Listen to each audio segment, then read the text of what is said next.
Bem-vindos! Esse aqui é um episódio muito especial sobre a mitologia de Vênus e do signo de Touro. E eu tenho hoje aqui a minha mestra, minha mentora, minha professora de Ciências Ocultas, a Ana Maria Costa Ribeiro, com mais de 40 anos de experiência aqui na área. Eu já, para quem acompanha, já deve ter visto as outras 3 ou 4 entrevistas, podcasts que a gente tem aqui com a Ana. Esse aqui é quase uma continuação do que a gente fez no ano passado, que aconteceu no dia do aniversário da Ana, que nós falamos sobre o signo de Virgem e o mito da Deméter, né? E a Ana me deu um presente de aniversário hoje. Hoje é meu aniversário, dia 1º de maio. Que a gente vai falar sobre o signo de Touro e sobre a Vênus, né? Ana, você gostaria de se apresentar, por favor, de novo para as pessoas que ainda não te conhecem, falar um pouco do seu trabalho, de você? Eu tenho uma escola Urântia, que é semelhante a uma universidade de ciências ocultas, porque eu invisto e insisto que as pessoas tenham multidisciplinaridade para ultrapassar os robôs. Inclusive, quando você dá uma consulta, às vezes é importante, é complementar, é útil dar outras informações que podem vir de outras ciências ocultas. Então, nós ensinamos lá astrologia, tarô, numerologia, regressão de vidas passadas, metagenealogia, constelação familiar, mitologia grega, africana, suméria. Será que eu esqueci alguma coisa? Cabala. Runas, é. São 8 matérias, além da supervisão dos profissionais. 51 livros, estou escrevendo o número 52 agora, que vai demorar um pouquinho para sair, porque ainda está na metade e eu escrevi só 800 páginas. Então, ainda tem outras coisas para escrever. É um livro sobre magia. Um conteúdo muito incrível. Os livros dela são É, maravilhosos. Eu separei alguns deles aqui atrás, não sei se dá para ver. tá. O do que a gente vai falar hoje o tema tem a ver com esse daqui, que é o Quando Éramos Deuses, que é o livro da Ana sobre mitologia, vários tipos de mitologia, inclusive. É um livro muito bom, vocês podem comprar para quem nunca adquiriu esse livro ainda. Uma semana atrás, mais ou menos, eu abri uma caixinha de perguntas para vocês mandarem perguntas para Ana sobre ela, o trabalho dela e sobre o signo de Touro. Antes a gente falar mesmo sobre o signo de Touro e o mito da Vênus Afrodite, eu vou fazer essas perguntas e vamos ver o que a Ana vai responder aqui, né?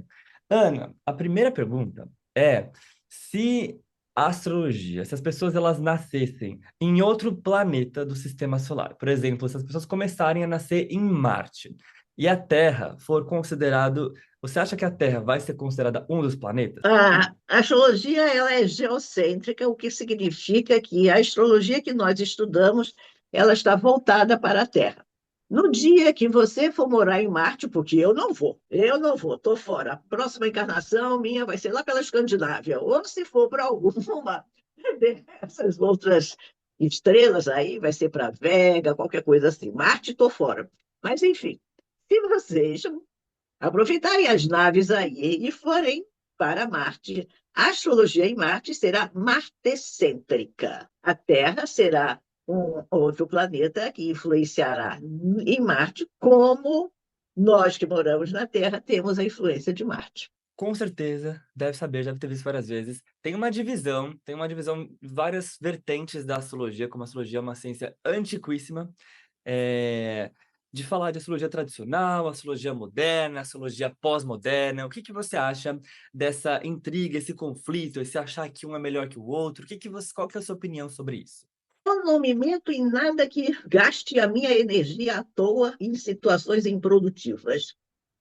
Como diz o Nagual, de Carlos Castanheda, não desperdice a sua energia. Então, essa bobajada toda que todo mundo fica discutindo não é a minha praia. Posso dizer o seguinte: astrologia é astrologia. Não importa se seja classificada disso ou daquilo.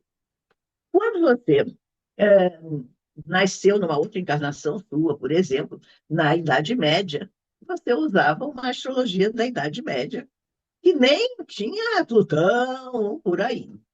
Mas você agora está numa idade contemporânea, então você vai usar a astrologia de agora. É a mesma coisa. Se você vai numa empresa e continua datilografando em vez de usar a internet, por exemplo.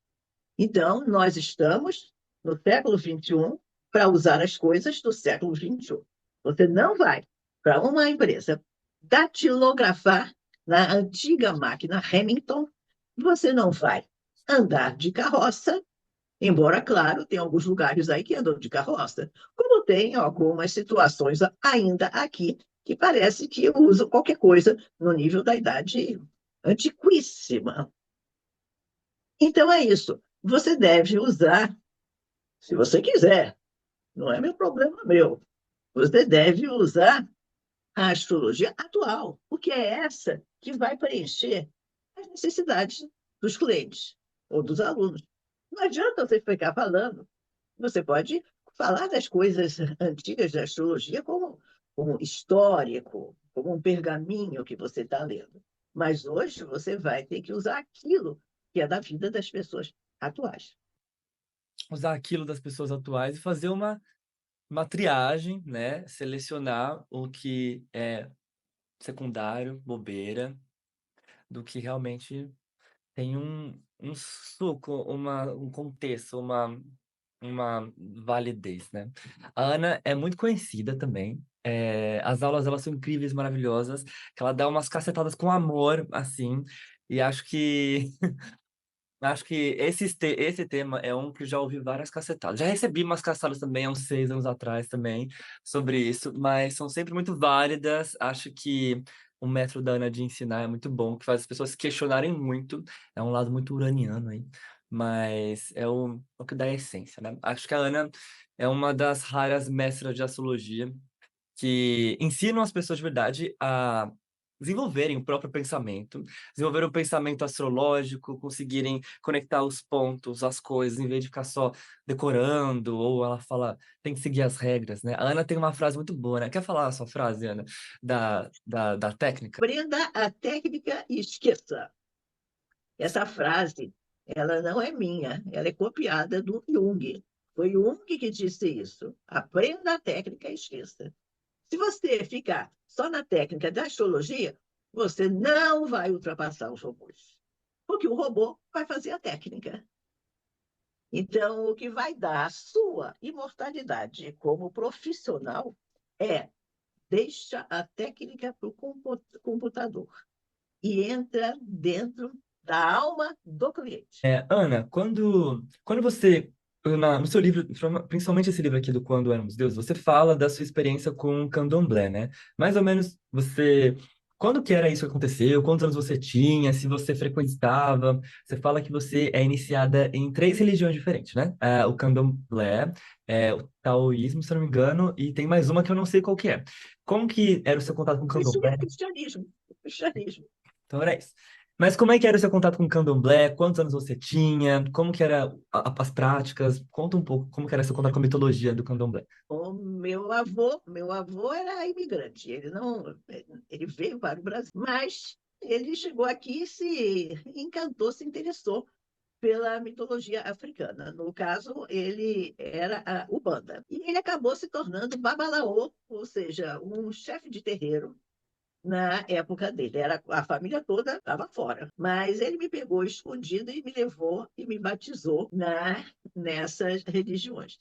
Depois, muitos anos mais tarde, eu comecei a me interessar pela religião africana, e aí já não era o Banda, aí já era o Candomblé, porque uma mãe de santo, que era muito minha amiga, resolveu me ensinar. Então, eu tive várias aulas particulares com ela, aprendi muita coisa interessante e com ela frequentava algumas dessas casas de candomblé, mais de uma. E daí por diante eu fui estudando sozinha. E achei que a mitologia africana ela é um excelente, digamos assim, estudo psicológico dos tipos de pessoas. Você tem um tipo. Uma vez eu me lembro, né, de um caso em que um rapaz, que era do orixá de Oxóssi, ele foi se consultar com uma mãe de santo, dizendo que ele era casado e que ele estava com uma amante. A mãe de santo deu uma bronca, mas uma bronca, uma baita cacetada em cima dele. E disse: Você de Oxóssi, você não pode ter uma amante. Se você fosse de Xangô, eu perdoava. Com essa frase simples, ela estava definindo a personalidade. A personalidade de um Oxóssi não é o contrato. Eu tenho usado muito a palavra contrato. Qual é o contrato de vida que você tem? O contrato que você tem é aquela coisa que lhe motiva. A motivação de um Oxóssi não é a luxúria, as amantes, nem nada. O Oxóssi, a motivação dele principal é a inteligência. A motivação de Xangô é usufruir todos os prazeres da vida. Então, ele estava nesse. Xangô estava no contrato de usufruir qualquer prazer. Então, era compreensível que ele tivesse um caso extraconjugal. Mas o Oxóssi não. O que é compreensível para o Oxóssi é que ele até fique algum tempo isolado para desenvolver mais a inteligência dele. Por isso é que eu acho que essa mitologia africana ela é muito interessante, muito complementar quando você vai dar uma consulta. Vou dar um outro exemplo rapidinho. Uma cliente de astrologia, ela veio, entre parênteses, eu me considero não só astróloga, eu me considero conselheira e desenvolvo nos alunos aqueles que quiserem que eles se tornem também conselheiros. Ou seja, usando a astrologia ou qualquer outra das ciências ocultas para aconselhar aquela situação que um cliente está envolvido. Então, nesse exemplo, a cliente de astrologia, ela estava preocupadíssima com a questão profissional dela, porque ela estava tendo sérios problemas dentro da firma, da empresa onde ela trabalhava. E aí, ela estava com medo de ser demitida. Mas esse problema que ela estava tendo, grande parte era por causa dela mesma. Porque ela era uma pessoa sem papas na língua, agressiva, e não sei o quê, ficava rodando a baiana, não sei o quê, e muito agressiva.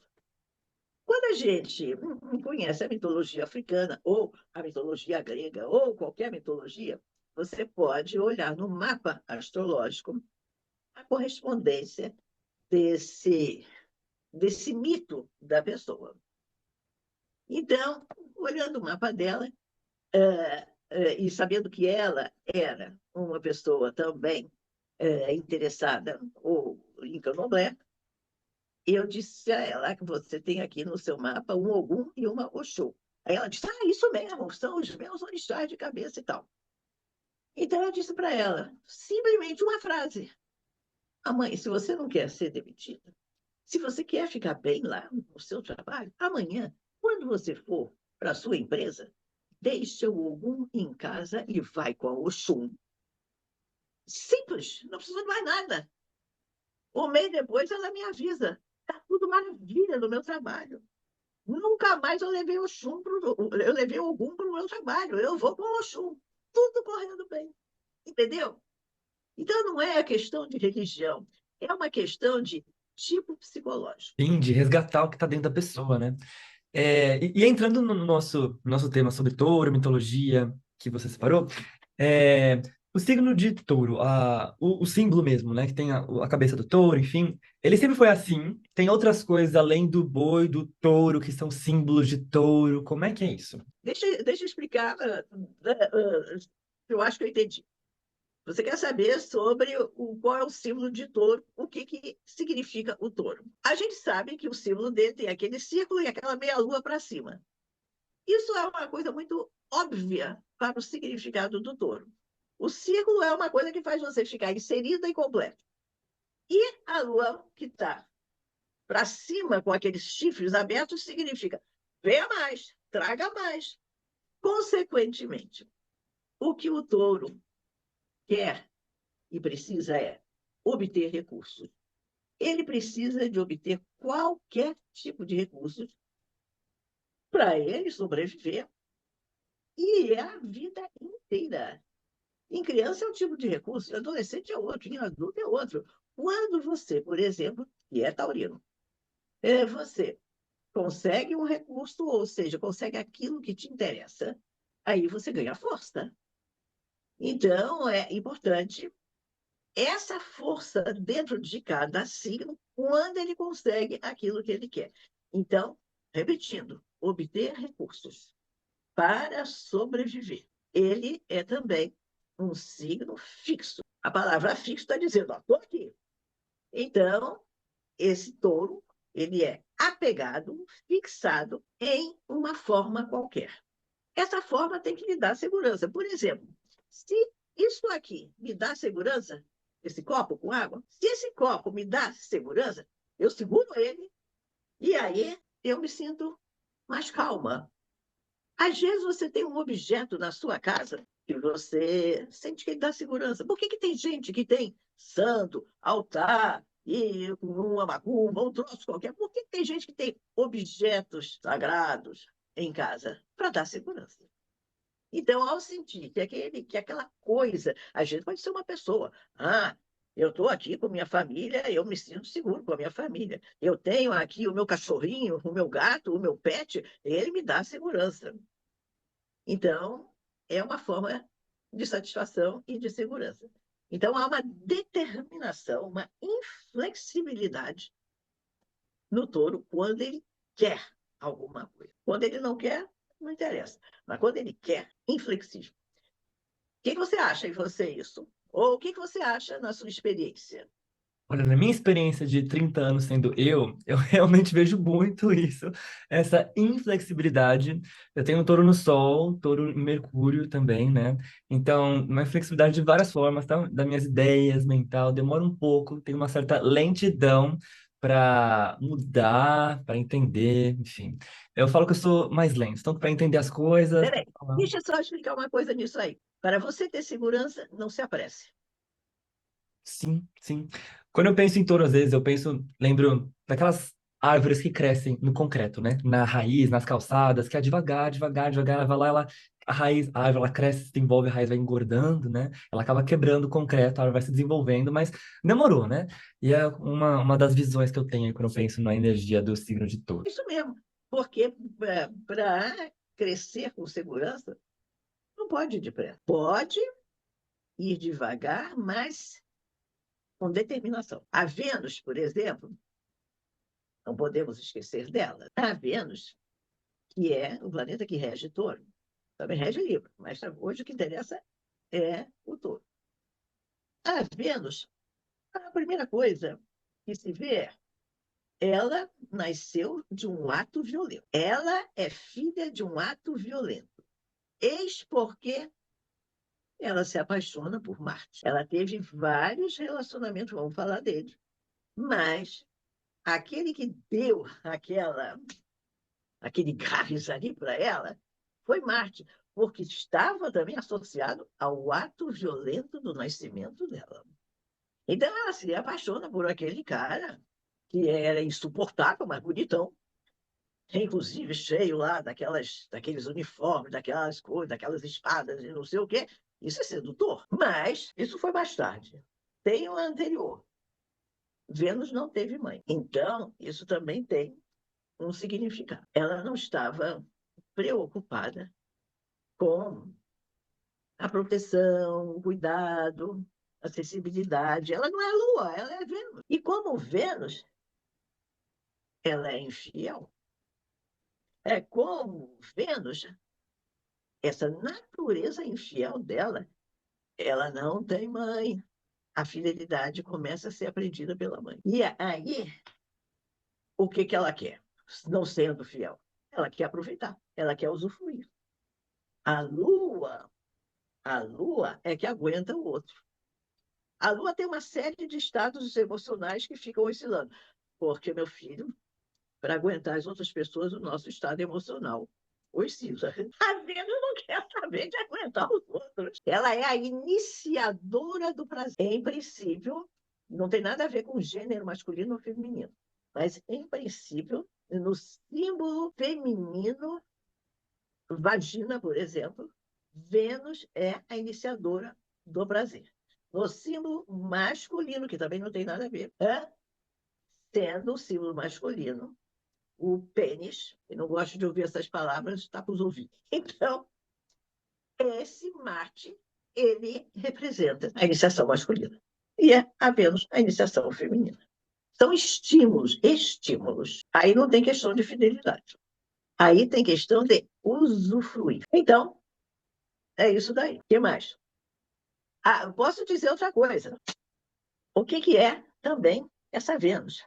Primeiro, ela não admite, aí já estou falando mitologia, coisas desse livro que você também mostrou aí. A Vênus ela não admite ninguém mais bela do que ela. Não admite. Ela, por causa disso, ela impediu a própria felicidade do filho dela, Eros Cupido. Ninguém poderia ser mais bela do que ela. Ninguém, para Vênus, nada e ninguém pode atrapalhar o prazer dela. Esse é o mito. A Vênus ela vai representar aquilo que você se apaixona, aquilo que você deseja, aquela coisa concreta, não imaginária. Vênus não tem nada a ver com fantasia. Quem tem a ver com fantasia é Netuno, é Lua, mas Vênus não. Vênus não quer ficar sozinha. Então, ela precisa ter aquilo que ela deseja. Quando ela não tem, ela vai ficar muito chateada. Ela pode fazer vinganças, pode fazer lá o que for. Então, você tem, por exemplo, umas palavras, a palavra erotismo. Erotismo quer dizer, eu quero mais do que eu tenho. Não me importa o resto. Erotismo é, o resto não interessa, eu quero aquilo ali. Aí você tem a palavra inefável. Inefável é aquilo que te canta. Aquilo que não tem lógica para ninguém. Todo mundo diz, não entendo que aquele cara gosta daquela coisa, está encantado com aquela coisa. Isso é inefável. Para ele ou para ela, isso está encantando. E aí a pessoa vai. E aí tem a outra palavra que é imanente. Imanente é um troço que te ilumina, que tem uma revelação dentro para você. Por exemplo, a astrologia, para mim, é imanente. Ela me ilumina. Ela está dentro do todo da minha vida. Quando eu estou falando com você, eu já sei ali algumas coisas que eu estou classificando astrologicamente em você. E, olha uma coisa interessante. Você é touro. Olha a paisagem de fundo que está aí atrás. Tem um edifício, que é uma coisa concreta, e tem árvores, natureza. Então, isso é um símbolo também de touro. A natureza, mas dentro de uma realização, porque tem um edifício ali. Então, essas coisas a gente já vai. É imanente a astrologia dentro de mim. A astrologia e todas as ciências ocultas. Porque a gente já começa a raciocinar dessa forma. E, inclusive, tem uma pergunta, na verdade, talvez a última pergunta de entrar mesmo, né? Sobre, quando a gente fala sobre a Lua seria um ponto do mapa que fala mais sobre uma vontade de trair, ou seria a Vênus, que ela quer alguma coisa, tá ligado com o erotismo? A lua não trai. A lua trair seria como se traísse o filho. A lua trair seria como se traísse a mãe. A lua trair seria como se traísse a pátria. A lua trair seria como se traísse aquilo que é o abrigo dela. Por isso a lua não trai. Ela precisa do abrigo. A Vênus não precisa de abrigo, ela não nasceu com abrigo. Ela nasceu de um ato violento e de uma figura que. Quem é a mãe dela? Não se sabe. Não tem. Então, ela, na verdade, ela não tem mãe nem pai. Então, ela é livre. Então, quem é livre pode trair. Só que eu quero dizer uma coisa: trair não é uma palavra feia, não. Trair é apenas um tipo de convenção ou critério que alguém deu, e eu me pergunto que critério é esse, da seguinte forma: a Vênus ela é infiel porque ela não tem nada a ver nem a uma mãe, nem a um pai, nem a uma pátria, nem a um lugar, nem a nada. Ela nasceu de uma violência. Então ela é livre. E aí, por causa disso, por causa desse ato violento e dessa situação dela não ter nem mãe nem pai, ela vai em busca de alguma coisa que satisfaça ela. É a satisfação, é o prazer. Então, a vida dela inteira foi dedicada a essa busca do prazer. Por isso, ela pode ser infiel.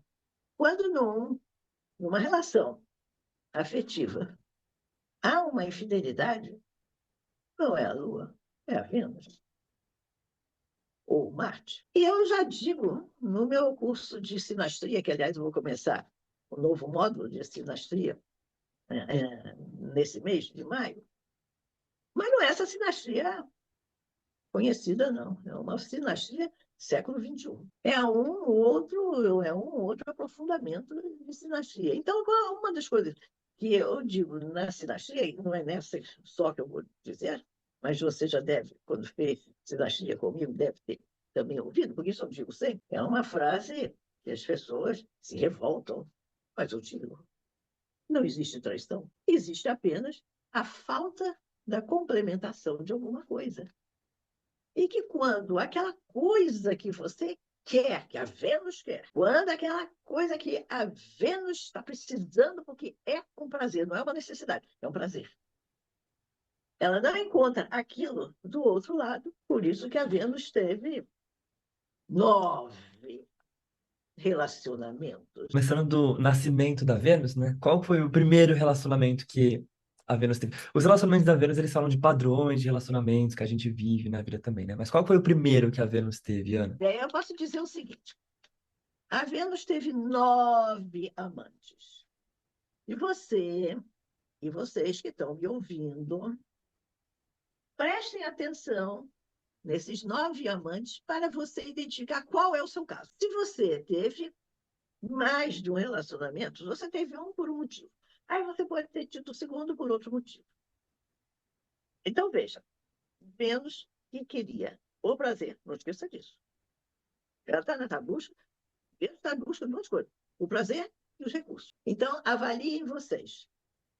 Qual é o tipo de relacionamento afetivo que você tem ou teve? Ou quais? Vamos colocar no plural. O primeiro relacionamento de Vênus é o que se chama o amor das pessoas jovens.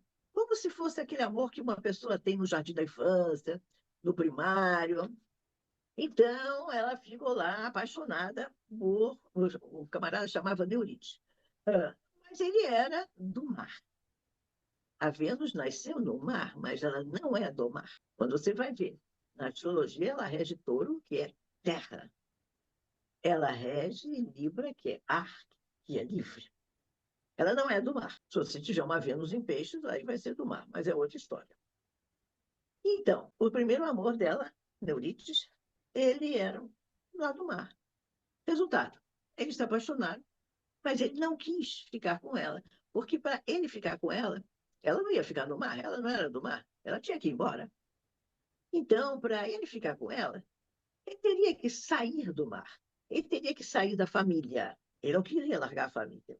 Então, esse primeiro amor jovem é um amor ainda muito infantil, embora a pessoa possa ter 80 anos e ter esse tipo de amor infantil. Porque isso não tem a ver com idade, não, isso tem a ver com mentalidade. Então, esse primeiro amor significa você se apaixonar por uma pessoa que não quer ficar com você porque está muito preso à família. Não quer largar a casa familiar. Esse é o primeiro. Entendido? O segundo, Pigmalião, é quando você se apaixona por uma pessoa feia. Pigmalião é um anão, ele é feio, mas ele é hábil, ele é exigente. Ele é exigente porque ele é hábil. Ele é hábil porque ele é exigente. Não há habilidade sem exigência. E a exigência é por causa de uma habilidade. Então, com essa história de Pigmalião, aquele que era o escultor, ele era apaixonado por Vênus, mas isso só na imaginação, porque Vênus era uma deusa. E ele era um mortal. Então, ele era um mortal feio, mas que tinha uma profissão. E aí, ele era apaixonado por Vênus, sabendo que ele não poderia ficar com aquele ídolo dela. Mas ele queria construir uma estátua de uma mulher que fosse a Vênus para ele. Então, ele construiu essa estátua numa uma mulher lindíssima, e aí ele se apaixonou pela estátua. E aí, a Vênus, que nunca deixa de prestigiar quem prestigia ela dá aquele presente para Pigmalião. Então, qual é esse tipo de amor ah, da Vênus aí nesse caso? É gostar de uma pessoa feia. E todo mundo chega e diz, poxa, mas você gosta daquela pessoa horrorosa, não sei o quê, não sei o quê. É, aí esse amor Vênus diz assim, ela é horrorosa, mas ela tem outras coisas que você não sabe. E além disso, ela é horrorosa, mas ela me ama muito. Eu não vou desprestigiar quem me ama muito. Então, esse é esse segundo amor, amar o feio porque o feio lhe ama. Veja quem teve esse caso. O terceiro caso é um carinha que vocês já devem ter ouvido falar, chama Adonis. Adonis é um adolescente. Adonis é uma espécie, mas a Vênus já é mais velha. Não confundia com o primeiro amor dela, que ela era jovem e o outro cara também era bem jovenzinho. É o amor de jardim de infância, aquele primeiro. Esse não. Adonis, a Vênus já é adulta, mas ele é um adolescente. Chama-se pedofilia. Então, nesse caso, é uma espécie de amor pedófilo porque está encantado com aquela outra pessoa. E a gente chama hoje síndrome de Adonis aquelas pessoas que não querem envelhecer, aquelas pessoas que ficam o tempo todo na academia de ginástica, porque estão cultivando o físico. Isso é o Adonis. Quero ficar bela como um Adonis. Veja quem é que teve esse amor com uma pessoa mais nova pela beleza. E o número 4 chamava-se Anquises. Anquises é o seguinte: esse Anquises era um homem mortal. E a mortal tem aquela história.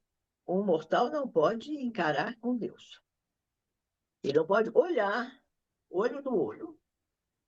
Ele pode ficar chique to chique, mas não pode ficar olho no olho. Então, o Anquises, ele tinha esse relacionamento com a Vênus, que amava, não sei o quê, mas ele não olhava ela. Ele não podia olhar. Aí ele descobre que ela é uma deusa, ele olha para ela. Na hora que ele olha para ela, ficou cego. Ela teve um filho com ele que se chamava Enéas. E depois saiu de Troia e foi para Roma. Então, esse quarto amor é, primeiro, o Anquises devia ficar mais voltado para o prazer e não para a cara da pessoa. Mas ele quis ver. A Vênus, então, ao cegá-lo, aí está mostrando o seguinte: ela, Yankee, se apaixonou por um mortal. Isto é um tipo de amor com hierarquias diferentes. Ou melhor, com classes sociais diferentes. Classes sociais.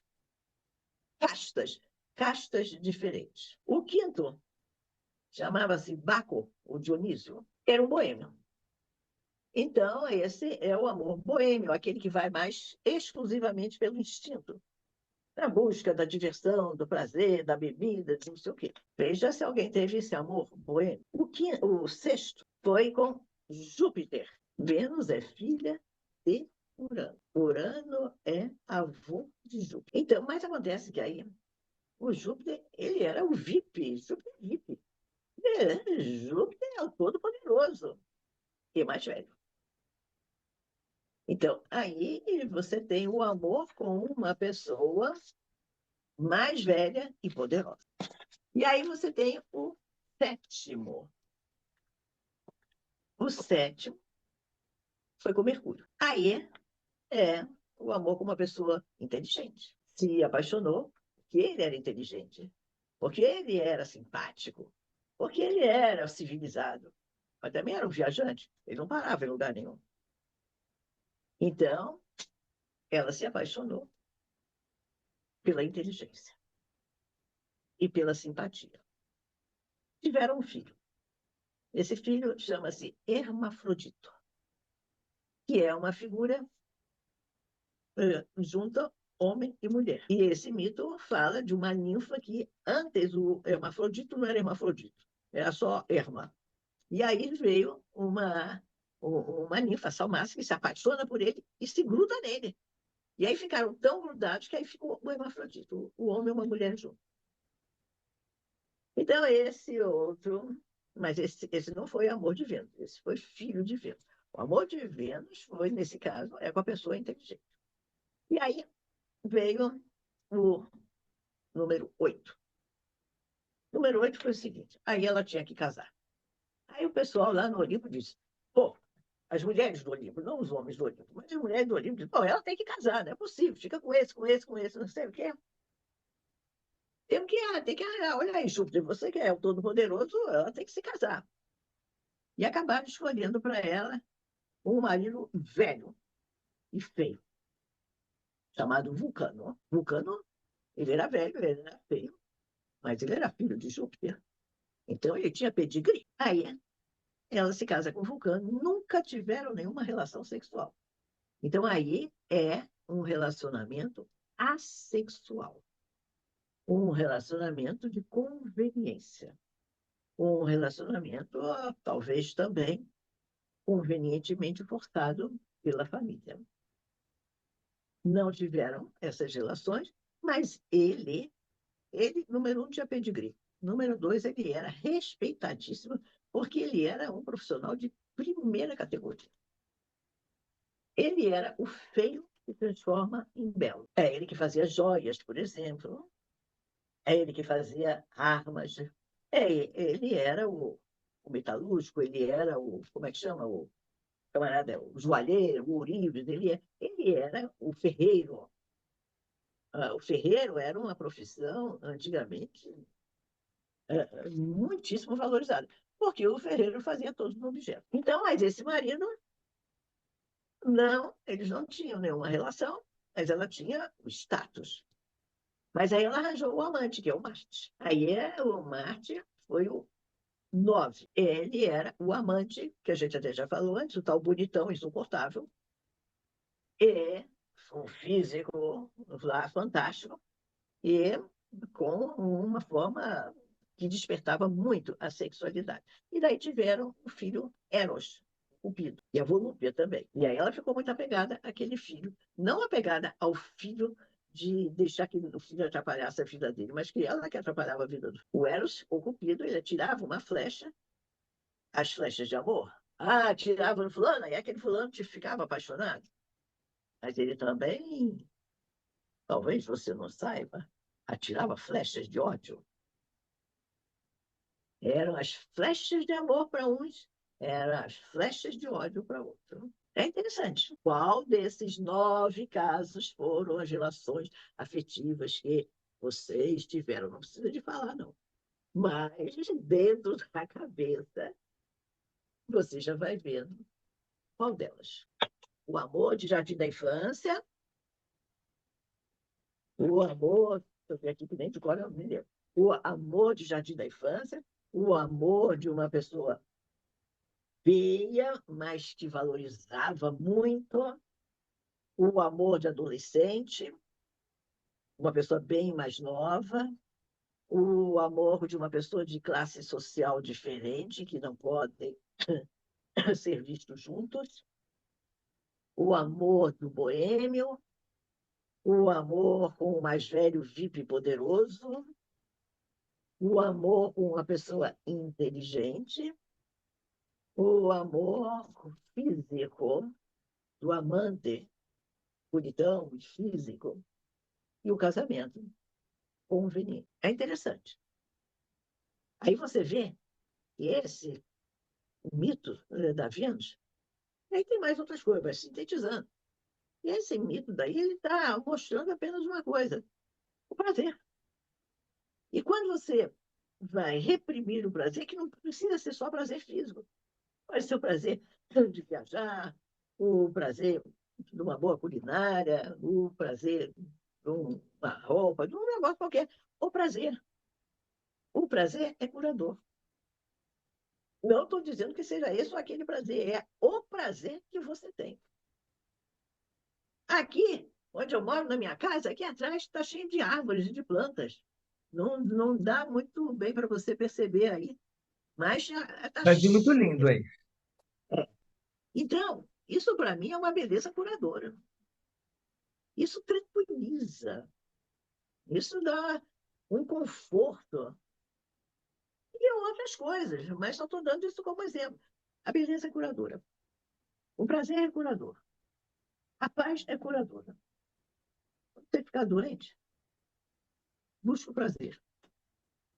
Porque doença é falta de prazer. Seja lá qual for o seu prazer. Se o seu prazer for ler um livro, isso é curador. Se o seu prazer for passear na praia, é curador. É aquilo que te dá prazer. Não tenha na sua casa coisas antipáticas. Pode chegar e dar uma olhada aí no resto da sua casa. Isso é antipático, lixo. Aquilo ali é antipático, lixo. Isso faz menos. Nada que me é antipático pode ficar na minha visão. Tudo que me é simpático pode ficar na minha visão. É um santo remédio. Chega! Muito, muito, muito bom. Tenho certeza que as pessoas que vão ouvir, estão ouvindo aqui agora, né, que elas vão ter vários insights, várias ideias só de ter ouvido os padrões aí, os 9 relacionamentos da Vênus. E, enfim, a Ana, só de ouvir ela falar, ela é incrível, ela tem uma didática maravilhosa, tem um toque muito de tocar a alma quando fala, tanto dando aula, consulta, palestra, né? Inclusive, Ana, você acabou de abrir uma nova turma de mitologia, né? Ainda dá tempo das pessoas entrarem, se inscreverem, como é que funciona para fazer as aulas de mitologia com você? É fácil. Começou há pouco tempo, então não tem nem um mês de aula. As aulas todas são pelo Zoom, são gravadas, e quem quiser pode entrar. Eu acho que a gente teve 3 aulas. 3 aulas estupendas, daquela de sacudir. Completamente diferente do anterior, porque eu não dou o mesmo curso igual. Então, quem quiser pode entrar e, se quiser, pode adquirir as aulas anteriores. Ou se não, vai direto. Vou deixar o contato da Ana aqui na descrição. Tem o site dela também, o site da Urantia, né? E, enfim, super recomendo que vocês também leiam esse livro aqui da Ana, O Quando Éramos Deuses, que é incrível, incrível, incrível. E muito obrigado por estarem acompanhando aqui o vídeo. E, Ana, quer falar alguma coisa antes da gente finalizar? Quer dar uma despedida? Quer dar algum recado?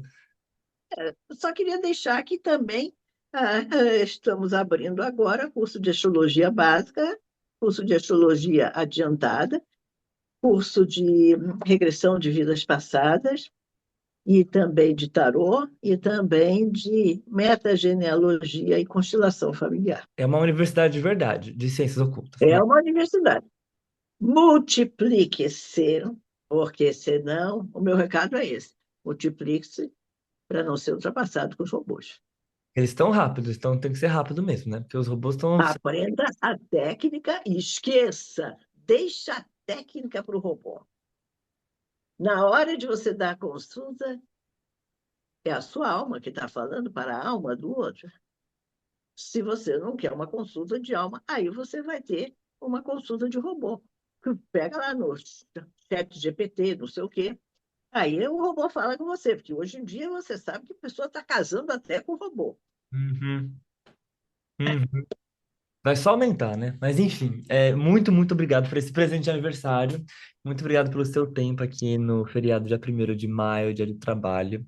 E, como Estou sempre. trabalhando, estou trabalhando.